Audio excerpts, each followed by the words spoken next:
John Blombini's TED Talk is really eye-opening. It made us realize how AI algorithms amplify human biases and discrimination at a massive scale. So what can we do to prevent human biases from creeping into AI models? We have another speaker, Jana Thomson, joining us today from Seattle, Washington. Jana is a data scientist, user experience researcher, and an advocate of AI ethics.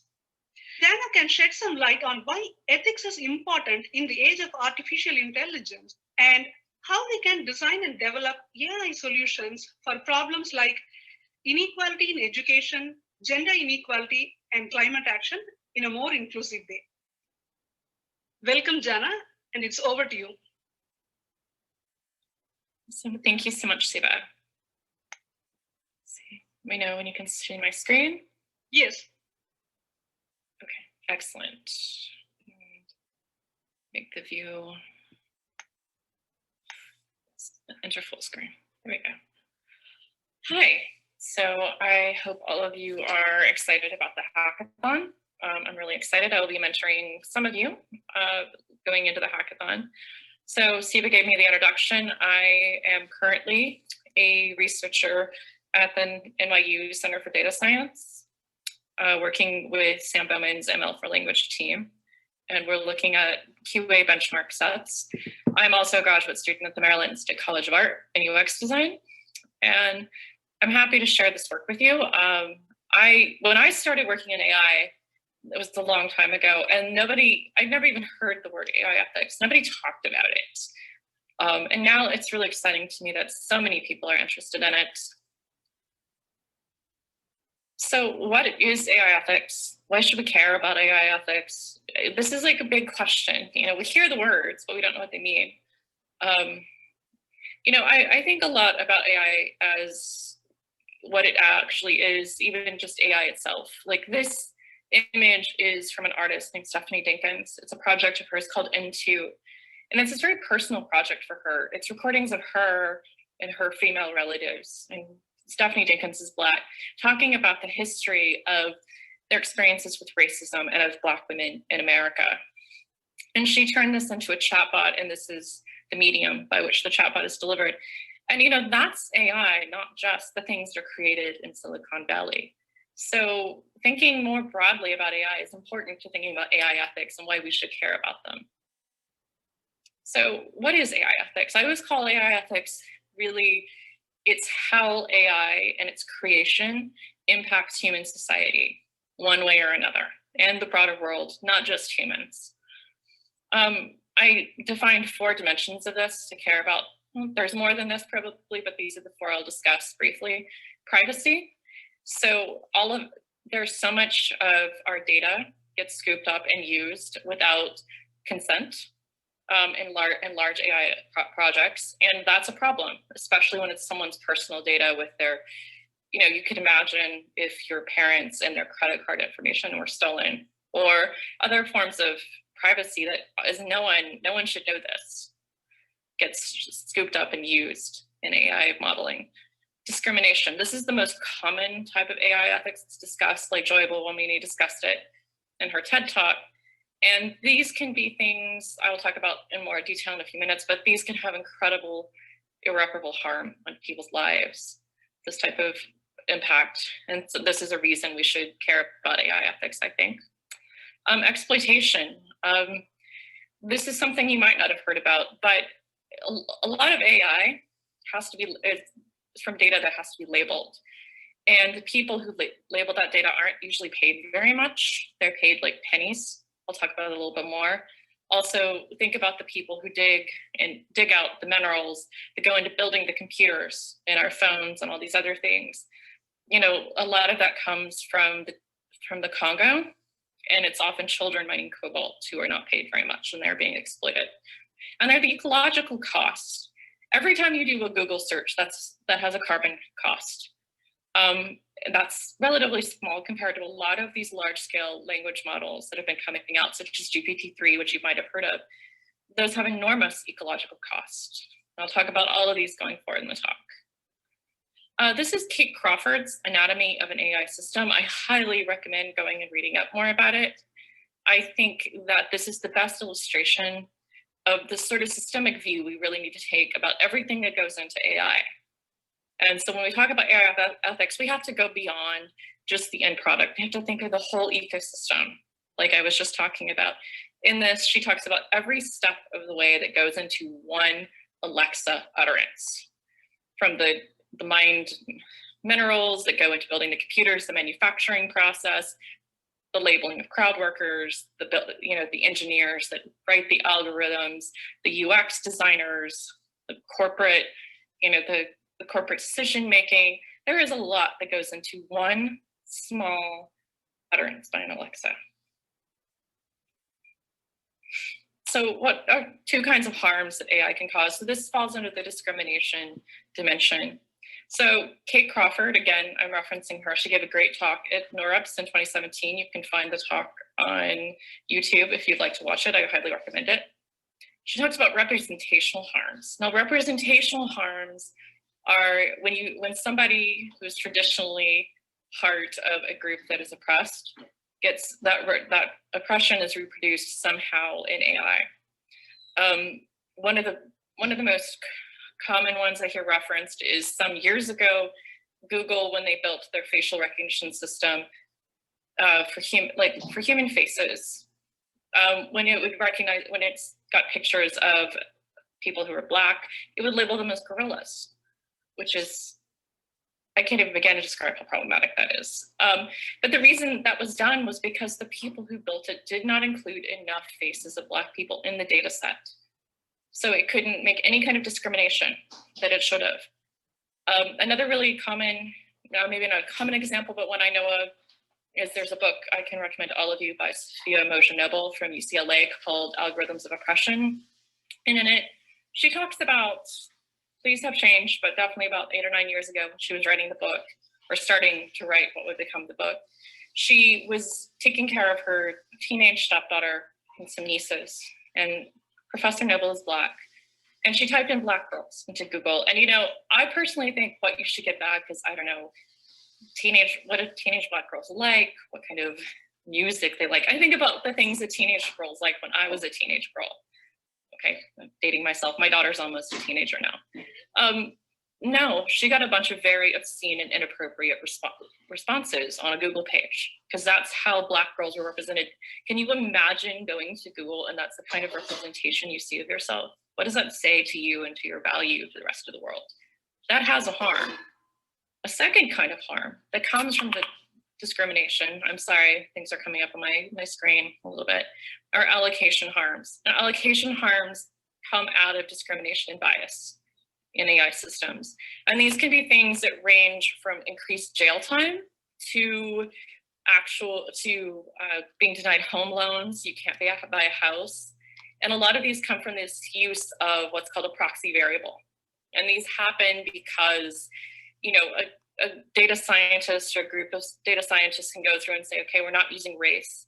But because of American society in particular, and this is true in all human societies in some form or another, there are these things called proxy variables. So because segregation is very common in the United States, inadvertently, or because of history, your race can be somewhat determined by the zip code you live in. And so if a lot of people, and poverty is concentrated in zip codes, so those can become what's called a proxy variable representing race or social class in a machine learning model or a data set.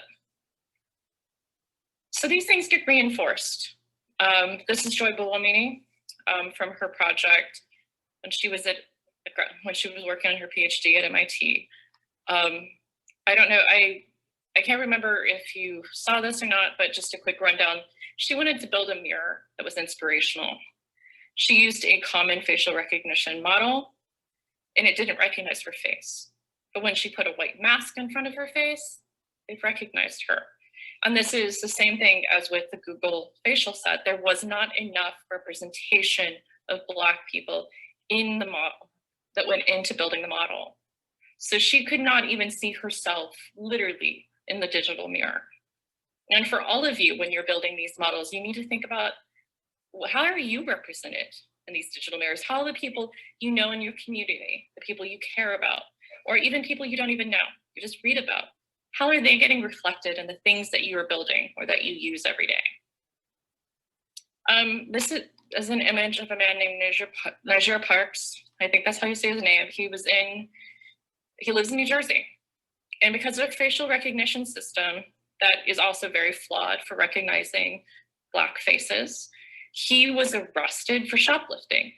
He had an ironclad alibi. Okay, I forgot what it was, but like he was home with his family, you know, watching a game or something, like something very normal that people do. He had an alibi. He had several people who were like, he was here. You know, his car wasn't used, or there were like tons of evidence. He was nowhere near this place, but he was arrested because a piece of software identified him, a piece of software that's highly questionable. This just reinforces these stories, these stereotypes about like Black men that just get represented and passed on in our society. And now they're being passed on in technology. And this is what Princeton professor Ruha Benjamin calls the new Jim Code, referring to the Jim Crow laws in the South of the United States in the late 19th and early 20th centuries. And it keeps passing on, and these things need to change and stop. And we recognize this in law. The media recognizes and talks about this, but we're still reproducing these things. This is talking about exploitation. Can you imagine dredging up your worst memories and being paid nothing almost for them? But you do it because you need money. A lot of people struggle for this.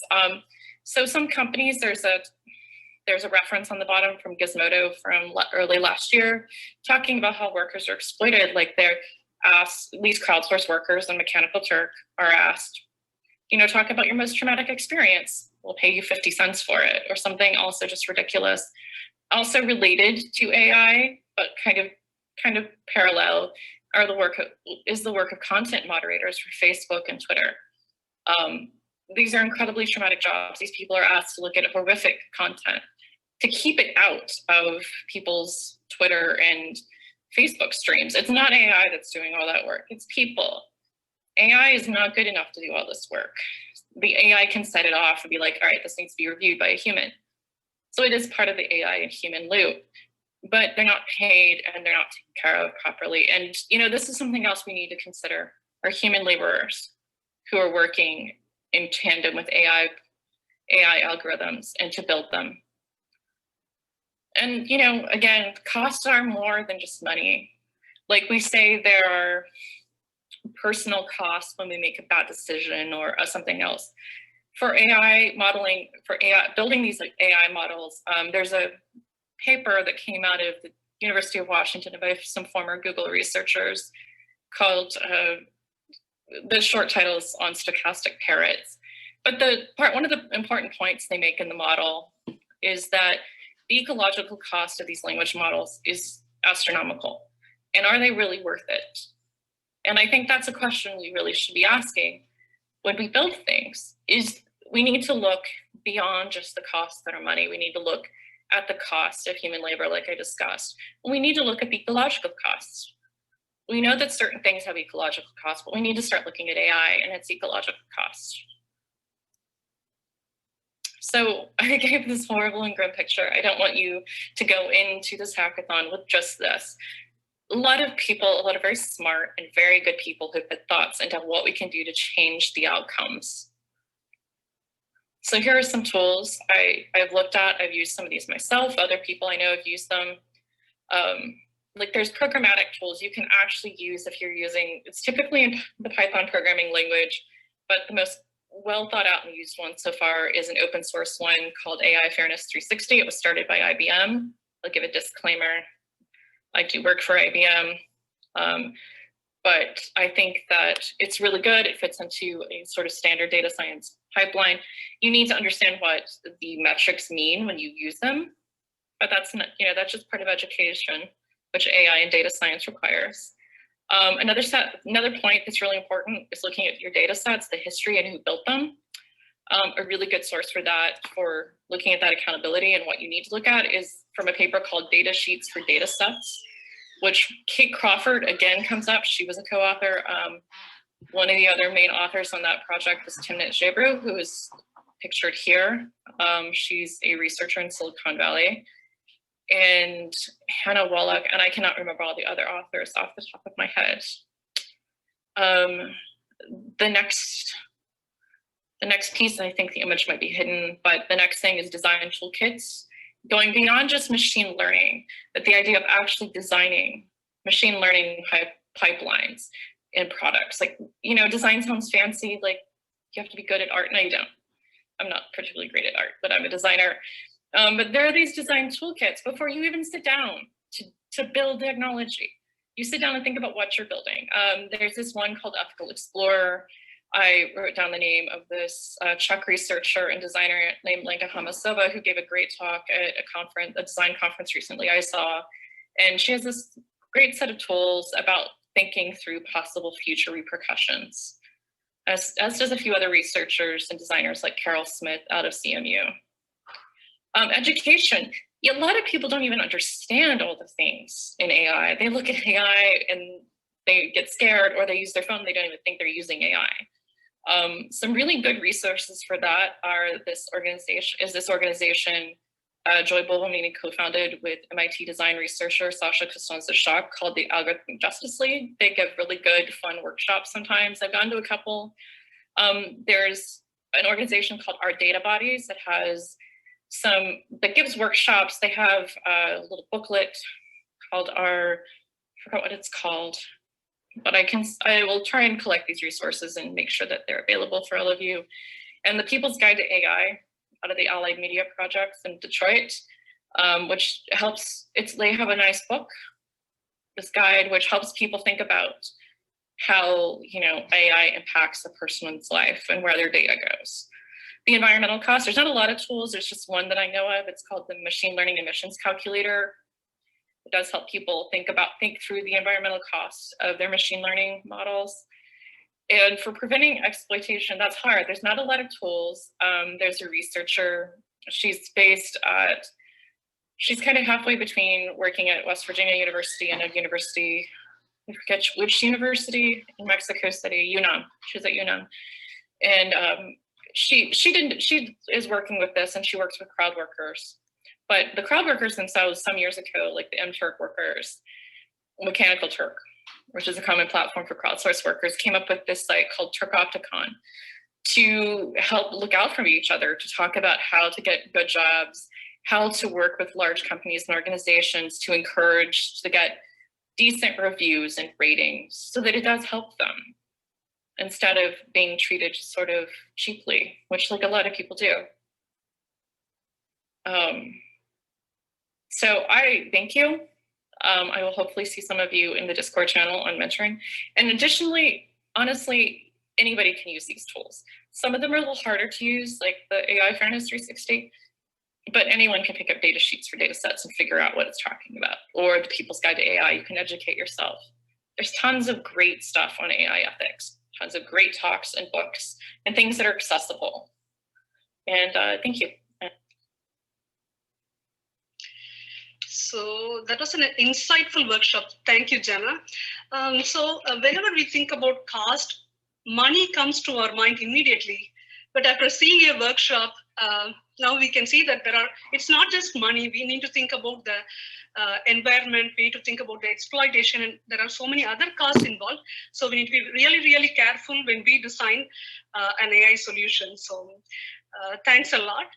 And for our participants' benefit, we wanted to ask a few questions about your career journey and how you launched a data science career. Could you please tell a little bit about that? See, that's such a long story. So I think one thing I would always tell someone before I even talk about myself is that you don't have to get a computer science degree to be a data scientist. You don't even need a statistics degree, although I recommend math more than CS necessarily. I think math is more fundamental. CS is a tool and math is more fundamental. I guess I'd put it that way. But non-traditional approaches to data science, I think, makes great data scientists. I think one of the most inspiring people I've ever met in data science, she talks about how people wouldn't even want to talk to her. She has a master's in data science, but she came from marketing originally, which I think marketing is actually a great tool into path into data science, because you are looking at data to think about how to like get messages to people that are relevant. That is data science. You know, a lot of marketing is data science, even if people don't want to think it is. You know, and also CS is a path into data science as well. You know, understanding patterns and create, you know, building blocks to deliver, you know, software. That's also part of data science. There's not one simple path. My own was a really complicated one that involved my degrees. I have 3, working on my 4th. My second graduate degree. My undergraduate degree is in math and anthropology. My graduate degree that I finished is in German. And people are like, how does German fit into data science? I did linguistics and helped build a language archive. And so the language archive was data. It was looking at metadata, how to structure it, how to deliver it. I didn't do any machine learning, but there were a lot of aspects that are really fundamental to data science that came about in that. And I did linguistics, and I took computational linguistics in grad school, and that's a part of data science. So, you know, the path was kind of always there. You know, I think of UX design as just another part of doing data science as well. Thinking about how to deliver things to people, thinking through the human side of the story, that's also can be a part of data science. But I came to data science because I kind of already did data science. It just wasn't called science. I had a job at Microsoft. Well, back in 2009, looking at doing, you know, evaluations of voice search queries, and, you know, trying to think of ways to improve algorithms for that, and look at ontologies for search and how to improve search outcomes. That was a data science job. It was not called data science. So I guess like the path is never quite straightforward. Maybe it is more these days because there are degrees in data science. There weren't degrees in data science back then. Yeah, the internet is completely overloaded with AI, machine learning, all those stuff. Yeah. So as a data scientist and as a user experience researcher, what does your typical day look like? And what's the most rewarding and enjoyable part of it? You know, I do not have a typical day. I think that's the best way to answer it. Part of what I do is edit other people's work on data science and AI and other related technologies. So some of it's writing, some of it's editing. I do that almost every day, actually every weekday. You know, helping part of my, like the work at NYU, like, you know, I write test code, and you might think I do. I actually, you know, I spent a lot of this week looking up, we're working on this project on biases and looking at biases in certain models. And honestly, just finding, you know, you talk about biases, but like, there's this common problem in traditional linguistics that seems to have bled into computational linguistics, where people just think, well, I thought of this, so this is the way it is. So, you know, with biases, people are like, well, I've heard about these biases, but they don't think about it systematically, right? So, you know, trying to ground that into some actual research is really important. And so this is where having sort of a multidisciplinary piece of my life really helps. But honestly, part of being a data scientist is data. Like that research into bias taxonomies is data for this particular project. But for another one, but for other stuff, you have to go fetch a data set, deal with data, because data really is what a data scientist deals with. It's not a machine learning model. That if it were machine learning models, that would be like easy. It's not.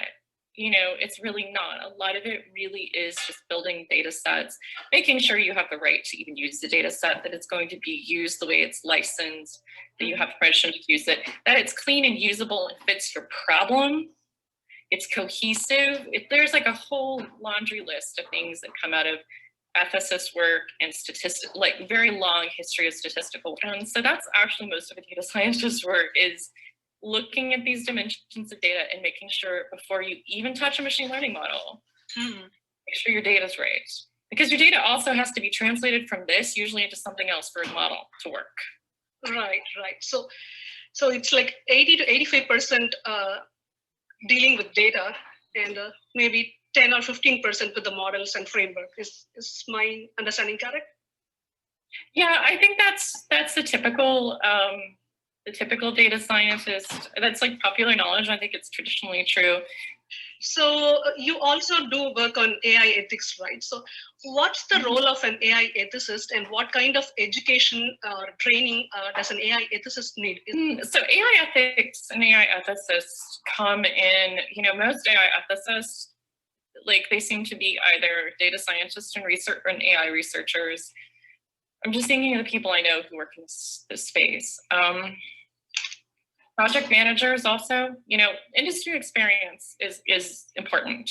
A lot of people who work in AI ethics are actually policy experts. And that's also, AI ethics is a combination of all of those things. It's a combination of data science and design and policy and project management. It's all of those things, because ethics goes in at every single level of building something, from even like the very first thing of like, should I build this? This thing needs a solution, but does it need to be AI? Does it even need to be technology? And that's like the first question you should even ask, and then, most large companies, all large companies have a team of lawyers and policy experts. And I mean, ethics goes beyond just the law, but like the very basics, you have to follow the law. You should be in trouble. But beyond that, there are lots of policy things written about AI and how it should be used. I talk about policy a lot, but it's really central to AI ethics. And then the practice of doing it, well, like the daily life of an AI ethicist is, is this like something you do for a living? Do you organize workshops? Do you develop frameworks?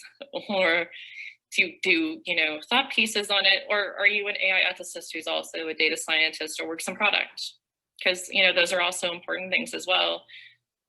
So most people I know who are AI ethicists tend to be in academia or in NGOs. Oh, because that's what, I don't know that many people, or they work for large companies as well. I think, and as far as education, there is no education program in it yet, as far as I know. Got it. So could you please share with our participants some nuggets of wisdom that you have learned during your career journey? Oh God, that's a lot. So many. I guess these are a lot of things that I would just say are very typical in technology as well, or anything. I mean, especially if you're female or you're non-binary, but this is common, imposter syndrome. If you don't know what imposter syndrome is, it's that you think you don't belong somewhere. Like you don't have enough education or experience, you're not smart enough or whatever. And the truth of the matter is, no one is completely brilliant. People hold up these ideas of geniuses. Geniuses are really, really rare. Most of these people we hold up as geniuses are probably not. They're probably clever, but they're also lucky. Nobody gets totally where they are because of just pure brilliance. Okay, that just doesn't happen. And almost no one is that brilliant. So you're just as smart as anyone else in a room. You might not have the experience they do if you're younger, or you might come from a different disciplinary background, but you have strengths that they don't. You have experiences that they don't. When you have something to say it. Don't be afraid to say it. Speak up. I know it can be very intimidating, especially if you're younger. And I think especially if you're a woman, you're not typically socialized in almost any society to speak up, but you should, but do speak up. And don't stay silent because you don't think you're as smart, because you are. I promise you totally are as smart. And sometimes your idea that might seem completely out of left field is exactly what people need to hear. Okay, because, especially if you're coming into a field and you're very different, you have a very different background, maybe that's what people need to hear. Like, I think sometimes in Silicon Valley these days, in the past few years, it's become a really weird echo chamber. And it makes me consider that like innovation is really slowing down in some ways that it shouldn't be. That the lack of diversity, the lack of voices is actually a massive harm. And that's true in any field. Think about like in the US, one of the big failures in US business history is actually the automotive industry, because it became an echo chamber. They kept building these giant cars, and then the gas crises, the oil crises in the 1970s, where people couldn't get cheap gas anymore. And they still kept building these terrible cars because there was no one saying this is a bad idea, because it was the same people educated at the same schools, the same backgrounds. You know, you need to hear something you don't like to hear. And maybe that's lesson number 2. You need to be able to listen to people and hear things that you don't like to hear. People aren't necessarily meaning offense when they're giving criticism. Sometimes criticism is honest, and that should be two-way street, honest and respectful. If someone is being disrespectful, that's different than giving you honest feedback. And sometimes it's hard to know the difference. And if anyone insults you, yeah, stand up for yourself. If anyone says something that bugs you, stand up. But if someone is giving you feedback, like your boss is like, you know, like a good boss, for instance, like once, you know, I used to have a lot of problem speaking in public, and a good boss is like, let's get you out there to speak more. Here's some stuff to try to get you better at it. You know, he was being honest. I was mortified that I was being criticized, but then he wasn't being mean about it. And in the end, I became a much better speaker, and I'm not afraid to talk in public. And it allowed me to grow a lot. Yeah, thank you. Thank you so much for the valuable insights, Jana. Jana, thank you so much.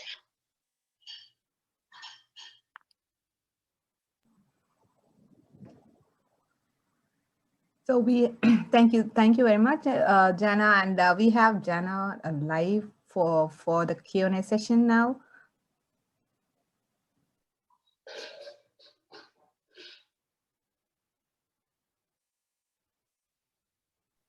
Hi. Hello. Welcome back. And then the participants can feel free to ask questions. You can turn on your video and ask questions, or feel free. Thank you.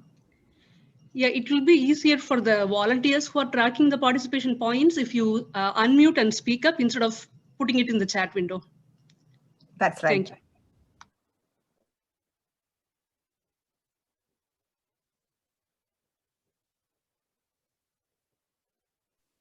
Hi, I'm Nithya from the Hector Garcia team, and I was wondering if you could give a brief explanation of a certain project that you did, because I think that would be helpful to put the AI ethics ideas into perspective. Okay, let me think of a good one. I'm trying to think of a good one to talk about that is that I'm not working on currently.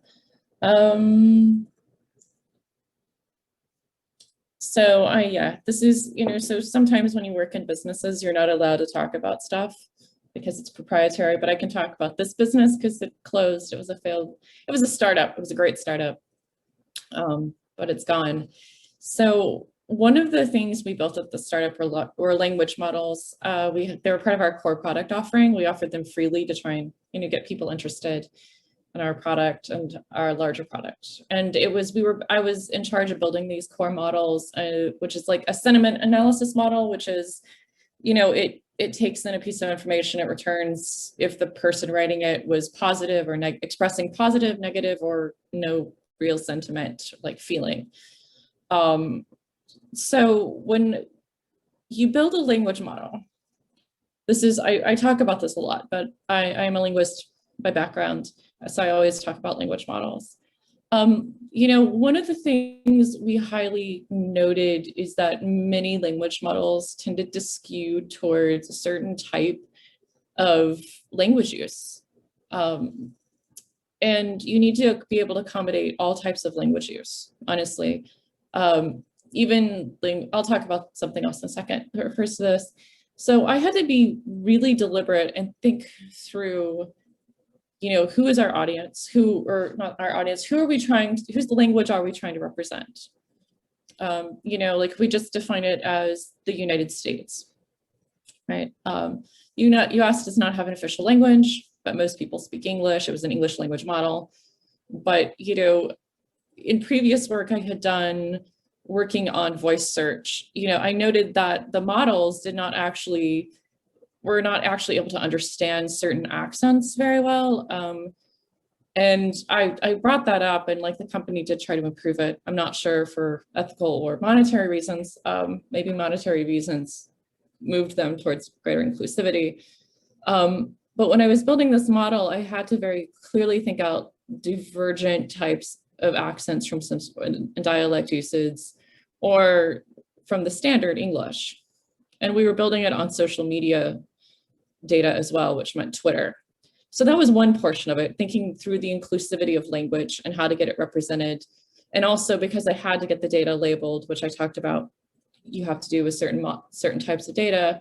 I had to think through with the crowdsource people who I was hiring to do the crowdsourcing, which we always, tried to calculate and pay an ethical rate. So that was another portion of it actually that I referred to. I had to think about how they perceived some types of language use and make sure that I had to pay very close attention to make sure that that wasn't getting too biased, make sure that I had diverse enough crowdsource workers, that the way the language data was being annotated was also inclusive.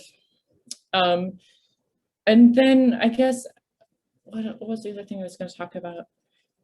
And so I also, when I developed, like for any model, like I don't think you'll do this in the hackathon, but in production, any model has to be benchmarked or tested for its quality. And so I also had to think through the entire process of when I built a benchmark set, I had to have sets that tested for these different types of equitable uses. And that would, it's not going to perceive, like a very common, like this was like what I was thinking of as an example is there's an API that measures toxicity in language. It's what it's built to do. It's called Perspective API. It's like built by Google. And it was built with very good intentions. It was to measure toxicity in language, like on Twitter or Reddit or someplace like that. But what it started turning out to happen is that it was marking tweets by like Black folks as toxic when the language wasn't toxic, but because of certain words and the way they're used, the language model read as toxic rather than not. And I mean, I'm not saying it's easy to build these models. It's actually much harder to build an ethical model because it adds on layers of work. But if you want to build the model right and ethically, you have to do it. You have to kind of go through the steps that I did, or other steps depending on what type of project you're working on. I hope that answered the question pretty well. This is Sonia from the Catherine Johnson team.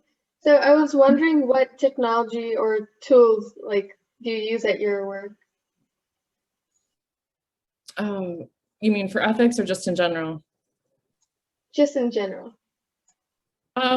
So I guess one piece of work I use is writing. So that's kind of, I just use a word processor, but for my technical work, I write all of my code in Python and JavaScript. All of the language modeling work I do is in Python these days. I've done it in Java in the past because of natural language processing. I use JavaScript. I mean, a lot of the work I do is in designing annotation tasks. And that means I'm, developing web platforms, which means using JavaScript. You can write these platforms in Python, but it's more painful than to do it in JavaScript.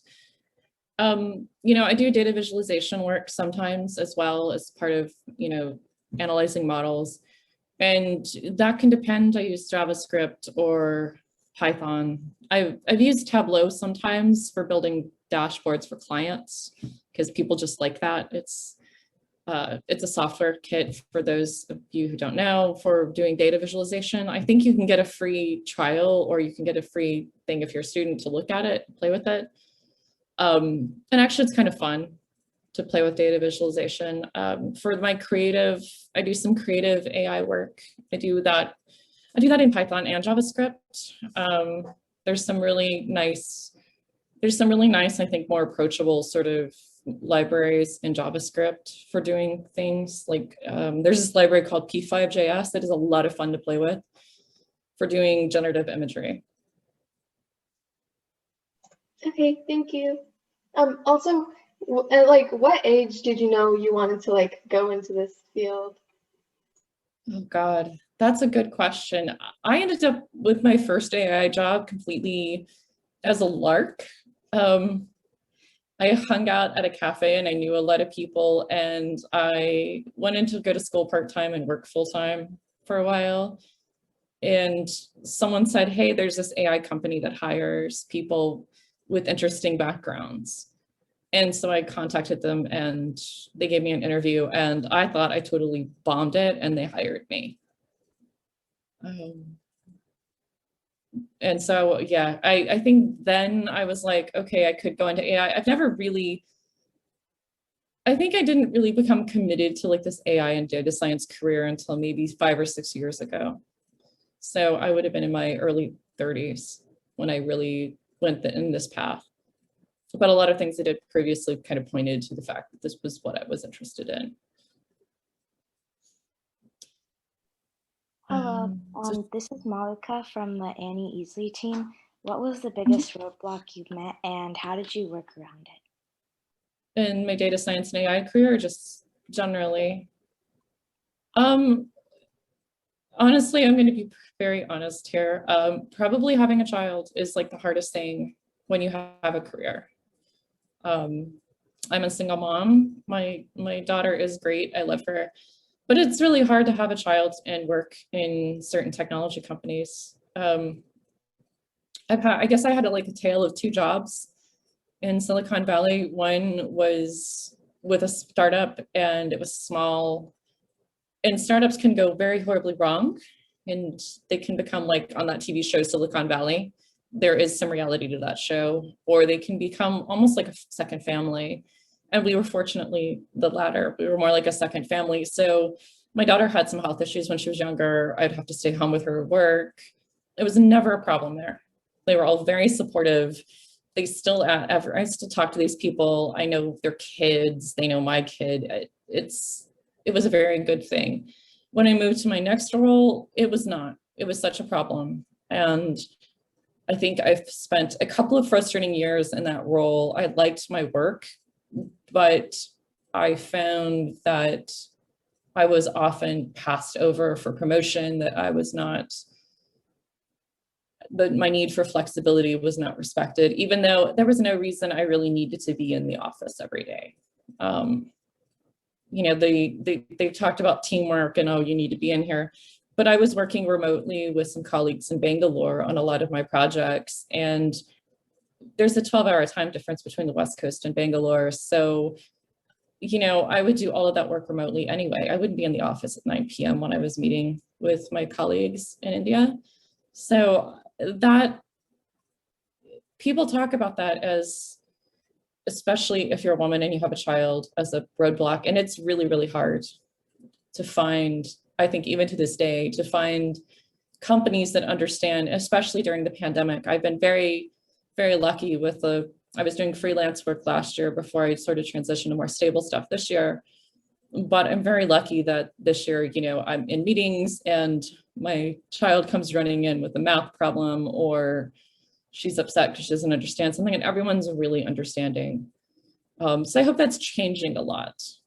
I know that might sound like a strange thing to say, but it is hard. I think that's been a hard year, a hard thing for working mothers in all industries this year.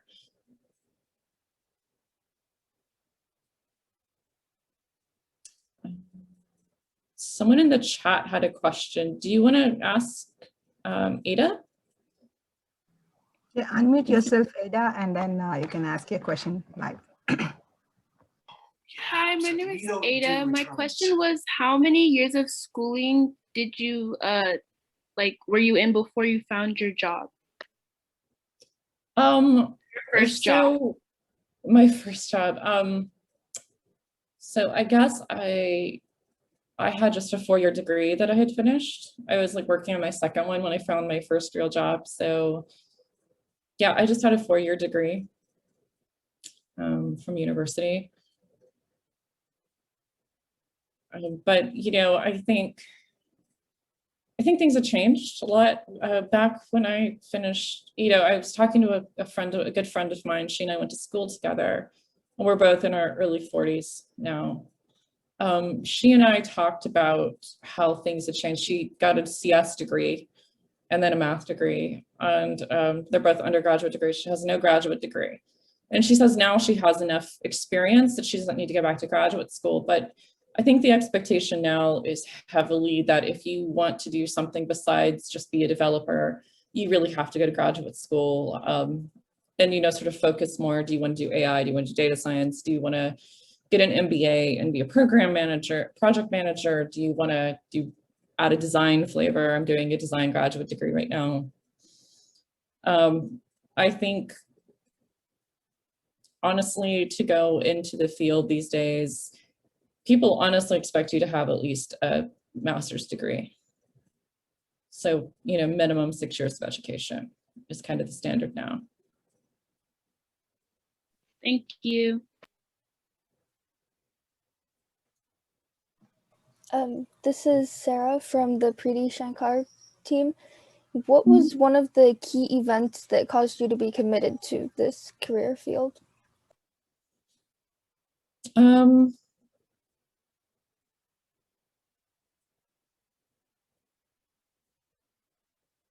I think it was just, I think I talk about in my talk or in the QA, I guess it was the QA, everyone just kind of gets, if you get into a career path and you find yourself in a set of roles, it's almost always luck.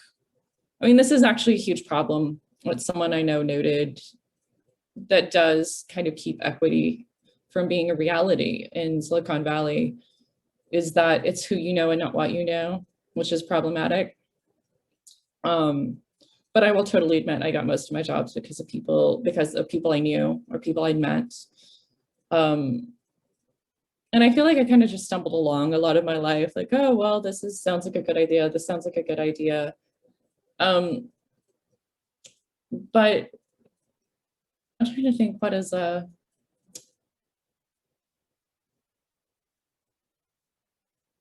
you know, I think when I was doing business strategy research with clients for a small consulting firm.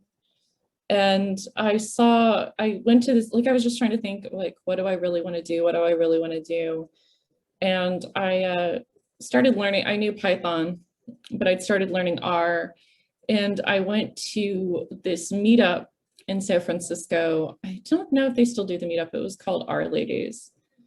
And the person who runs it, Gabriela de Carrios, she's amazing. She also has this organization called AI Inclusive. And, you know, I'd gone to tons of meetups and they were all these horrible same standard things, like somebody talking about themselves and how great they were with awful cheap pizza and cheap beer. And it was a horrible experience. I hated going to these things. So I just stopped going. I decided to check this one out. It was like in this like unusual location. It was like someone's like home office sort of setup. But it was like just a few women. They met up every week to like practice learning the R programming language. Everyone brought food. It was a potluck. So, you know, we were eating, you know, like a lentil salad. R Ladies, that's what it was called. Somebody asked in the chat. You know, like someone brought some lentil salad. Someone brought some like pickled beets they'd made. Someone brought some bread. You know, we drank tea and coffee and, you know, we sat around and talked about things. It was so much different and so more personal. And, you know, I was really, really interested in going more into data science and AI and committing to it, but I never felt like I belonged until I went to R Ladies. And that really changed my life, I think, in a lot of ways. I didn't even actually pursue R that much. I'm not very good at it. I haven't used it in years, but, you know, I think what Gabi did, and she still continues to do, is amazing.